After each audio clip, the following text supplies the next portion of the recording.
This is Whiskey Whereabouts. I'm Tim, and Octomore April marches on. I've already reviewed and rated 15.1 and 15.2. Today, 15.3 gets its day in the spotlight. My whiskey journey has taken me to Scotland and back. I've explored whiskey education, tastings, and distilleries from Islay to Speyside. And now my journey continues here, with you, on Whiskey Whereabouts. And again, the PPM measures the parts per million of the peat, phenols, the barley, the malt, the beginning of the process before it goes through the distillation process. We talked about the different sort of characteristics of Bruichladdich distillation process as it comes to Octomore in my last video, so I'm not going to rehash all of that, but just so we are on the same page here, the PPM number does not measure the parts per million of peat phenols in the whiskey that's in this bottle, and I'm reminding us of that as we proceed to 15.3 because this whiskey has the second highest PPM level of any Octomore ever released at 307.2, an outrageous and ridiculous PPM number. It's 3 times almost the PPM of the 0.2 I just reviewed. For perspective, the PPM on Lagavulin is 35 ppm. Just as a reminder, a 0.3, it comes in this glass bottle. They're all in glass bottles. It's just not covered with the coating, that black coating that the other one has, but it's presented in this frosted glass presentation. It's meant to stand out and show you how this one is special. Why is 0.3 special? Because Bruichladdich is very interested in the concept of terroir in whiskey, and this is all Islay raised barley. Not only that, it was all raised at the same farm, the Octomore farm. It's 2 miles from the distillery. We're talking about first fill bourbon casks, similar to the 0.1. First fill Oloroso hogsheads. This is darker than the whiskey that I had out earlier because we have that sherry aspect here. 61.3% ABV, so it's the highest ABV of the set. The others, are almost 4 points lower. So this is as big in terms of the metrics, the ABV, the PPM, as an Octomore gets. Is it even drinkable?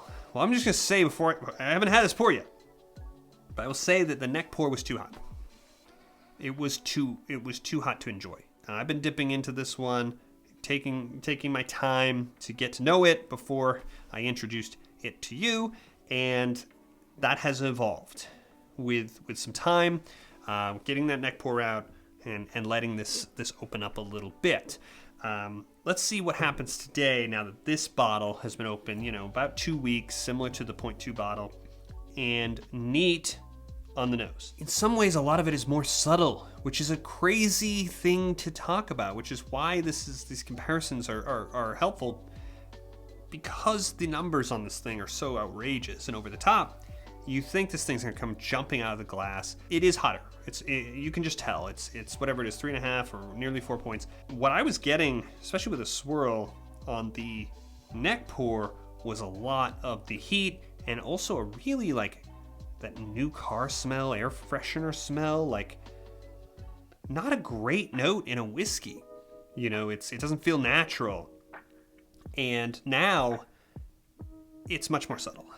And even though this is neat and it's 61 and change whiskey, I can get in here, I can nose it, and I can find some of the sort of flavor elements. But in comparison to 0.2, those flavor notes on the nose are a little bit more subtle, and I have to kind of coax them out a little bit. Buttery cinnamon, that's a sort of continuity, but it completely lacked that earthiness from the 0.2. That's gone. This is very clean.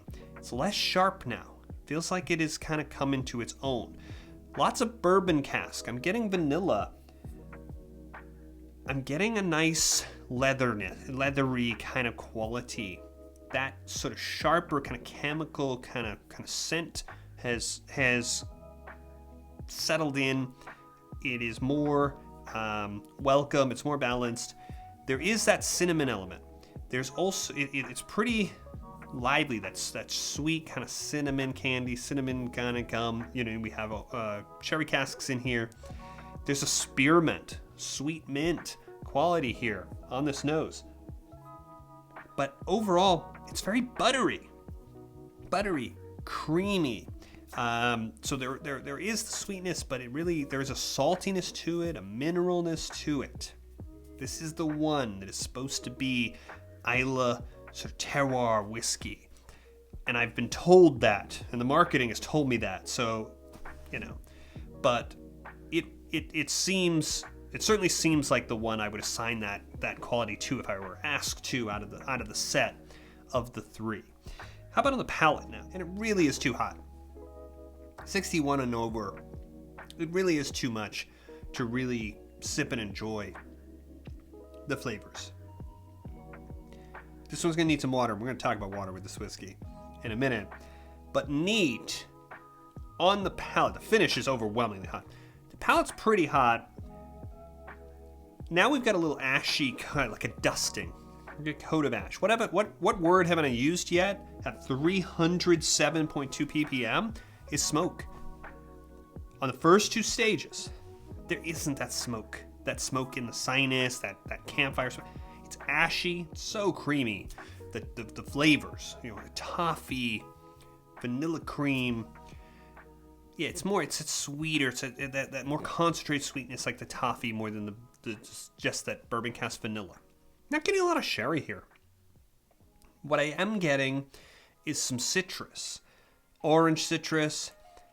Neckport had kind of more of the sour lemon, and then there was the sweeter. They've kind of balanced each other out now. Now I have a really nice kind of rich, round, sweet, but not too sweet citrus. It's nice. Offsets that kind of toffee sweetness. It is a very nice, it is not nearly as complicated as point two, but I am liking the levels and the sort of balance here. It is hot on the palate, but it's drinkable. It does have some pepper, and there is a little bit of cask kind of bitter tannic, but not, it's just a dash of it, just to kind of give some contrast to the sweeter elements, to the fruity kind of citrus elements. Not nearly as bitter as the point two. A really nice palate. Now let's talk about this finish neat. So this has calmed down from the neck pour. It really has, but it's still too hot. It's a really big wave of that heat, just that heat from the ABV that just hits you. It hits the sinus. It's all over your tongue on the as the finish unfolds. This is like, however I've been talking, fourth kind of sip here. I'm still getting that kind of bracing impact of the heat of this finish, and then I'm still, as I'm talking to you, as long as I've been talking right now, that warmth with that kind of lively pepper kind of all the way down here to the center of my chest. Getting past that, it is not very sherry again. It is caramel sweet. It's rich. There's so much richness. And the thing I'm really, above all, kind of connecting to here with point three, not as many flavor elements as point two, but the flavors that are here are so rich that it matches the texture, matches the mouthfeel, matches the presence that this whiskey has. The flavors are not just big, they are rich, they are velvety, that caramel sweet. The ash. Now there is smoke for the first time, really, a really presence of the smoke on the finish, but you really can't experience it because the heat is too much on that first wave when you're going to get that first plume. But as long as I've been talking, I still have that sense, that ash on the tongue, that sense of that cloud, that vapor of the smoke kind of at the roof of my mouth, at the back of my sinus. It is it's a huge finish, and it goes and goes and goes. It's a big finish for Octomore, but it is so rich. Cinnamon throughout. Getting that from the sherry casks, I'm sure. Now it's less cinnamon, like cinnamon candy, cinnamon gum. It's like a dusting of that cinnamon. It's mixed in with the ash. It's dusted over everything. It's nice. It's very warming. This is a real pour this around the fire. April is not the correct month for this whiskey. This is a cold weather whiskey. It will warm you from the inside out. But it is noticeably and distinctively more in some qualities than 0.1 and 0.2. But I keep talking about how hot this whiskey is. And I want to put the water in to make it drinkable, but I also want to share with you what I have experienced and found when I have had the water. Now this time, I had a little bit of a pour left. I'm gonna go and put a little, like a half little extra from what I had put in before. So it was probably a little, it was probably about 20 ml pour, so I put a little bit more water. So I'm getting that ratio pretty similar with that sort of 1/4 teaspoon to about 15 milliliters. The water has opened this thing up without compromising it. This has shaved off some of that heat, and now I'm getting more than what I was getting before. I'm getting some of the similar. I'm getting that nice. It's really, with air and now with water, it's really developed from what was before kind of like like I said, new car scent, kind of chemical, kind of alcohol. It's really settled into a nice, rich, supple leather note. But that's not what's jumping out at me. What's jumping out at me now is the fruit, pear, the citrus. There's room now to unpack this. There's something a little earthy now. There's a little wisp of the smoke, just a little bit. There is that caramel sweet. It's pretty condensed caramel, butter, vanilla, cocoa powder. There is that little bit of that Bruichladdich butyric note now down here with the water. The water has cleared the space now. It's opened up all these rich notes for me. That's what we hope. That's what we really are chasing when we're kind of experimenting with the water, trying to open up the whiskey and get some of these other elements. And it's just so, the ABV is just so huge on this whiskey that you can't get all of this until you've hit it with the water. It's so much better. It's so much more welcoming and rewarding now. This has really elevated it with the water.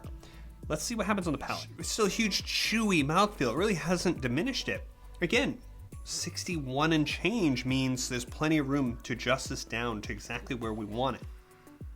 Caramel sweet is so rich. It's indulgent. It is really the equal of the rest of the presentation now. There is some of that cask. It's turned down a little bit. It's just enough to kind of keep the sweetness in check from getting carried away. And I have a little bit more smoke now on the palate. The ashiness was there before. Now I got a little bit of the smoke too.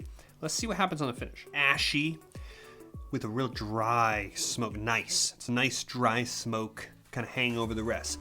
But there's plenty of sweetness. Rich milk, chocolate sweetness. But the thing that jumps out at me on this finish now is that I can actually sort of drink this whiskey now without kind of bracing myself. It's still hot. There's still heat, but it's not overwhelming.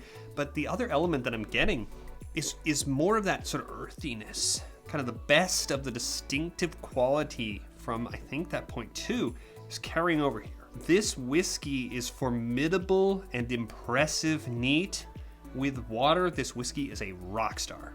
The water has really done all of the things I hope it will do when I experiment with water with a big whiskey like this. It has made it more approachable. It has cleared the air so that I can get all of these rich sort of flavor elements. So that seems pretty big endorsement of this whiskey. It's no doubt in my mind that 0.3 is the best of these whiskeys. It is what it is. It's the most expensive whiskey. It's the one with the most sort of craft kind of concentration from Bruichladdich with the Islay grown barley. It's a 5-glass whiskey in the glass. No question. It's the best of the batch. But now we got to talk about value again, because the best of the batch does not come cheap. The MSRP on this, equivalent to the sort of price in pounds on Bruichladdich website is about $253 US. And I see this ranging up to, you should be able to buy this about $260. I see these Octomores come in crazy prices in some stores. This is a pretty great whiskey. Can it maintain its 5-glass rating in the face of that price? If only this whiskey were the same price as the 0.1, I'd be tempted to just leave it.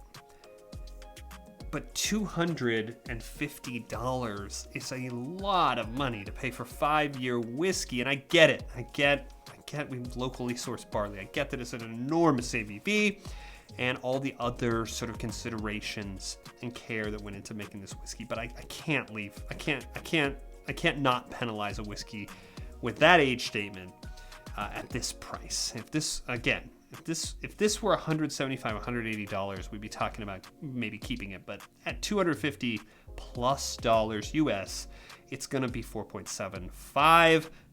It's the final rating. So clearly I have a hierarchy, right, of the 15s, and this one is at the top for me. But how do I know for sure that my sort of individual sort of reviews of each of these whiskeys actually has ranked them correctly? There's only one way to tell, and it's with a blind tasting. The blue glasses do not lie.